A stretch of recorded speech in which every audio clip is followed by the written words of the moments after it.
உள்ள வேந்தர் டிவி நேயர்களுக்கு காலை வணக்கம். நம்ம இன்னைக்கு பார்க்க போகிற மூலிகை மருத்துவம் வந்து மூட்டு வலிக்கான மருத்துவம். முட்டி வலிக்கு வந்து இது ஒரு சிறந்த மருந்து. முட்டி வலிக்கு வந்து இதில் வந்து 50 மில்லி நல்லெண்ணெய் சேர்த்துருக்கோம். இதோடு சேர்த்து நம்ம பூண்டு 3 பல் சேர்த்துருக்கோம்.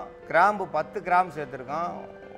ஒரு கிராம் அளவுக்கு சித்திரத்தை சேர்த்துருக்கோம். பட்டை வந்து 1 கிராம் அளவு சேர்த்துருக்கோம். வேப்பம் பட்டை இதை எல்லாத்தையும் ஒன்றா போட்டு நல்லா அரைச்சி, அந்த அரைச்சதை தேங்காய் எண்ணெயில் போட்டு நல்லா காய வச்சு அந்த ஒரு லேசான கொதி வரணும். இந்த லேசான கொதி வந்தால் போதும். முருகை காய்ச்சக்கூடாது. இது அப்படியே எண்ணெயிலேயே ஊறட்டும். அது அப்படியே வச்சுருக்கலாம். நம்ம ஒரு கண்ணாடி பாட்டில் வச்சுருந்தோம்னா அது அப்படியே இருக்கும், கெடாமல் இருக்கும். எப்போ வலி இருக்கோ அப்போ எடுத்து ராத்திரியில் மெதுவாக தடவுனா போதும். அரைக்கி தேய்க்கவே வேண்டாம்.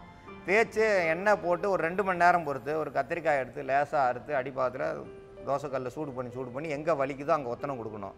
அந்த எண்ணெய் தடவுனதுக்கு மேலே ஒத்தனம் கொடுத்திங்கன்னா வலி அப்படியே எடுக்கும். வீக்கமாக இருந்தாலும் அந்த வீக்கம் வற்றும். ரோமக்கண் வழியாக அதை போட்டிருக்கதால 2 மணி நேரம் அந்த எண்ணெய் உள்ளே இறங்கும்.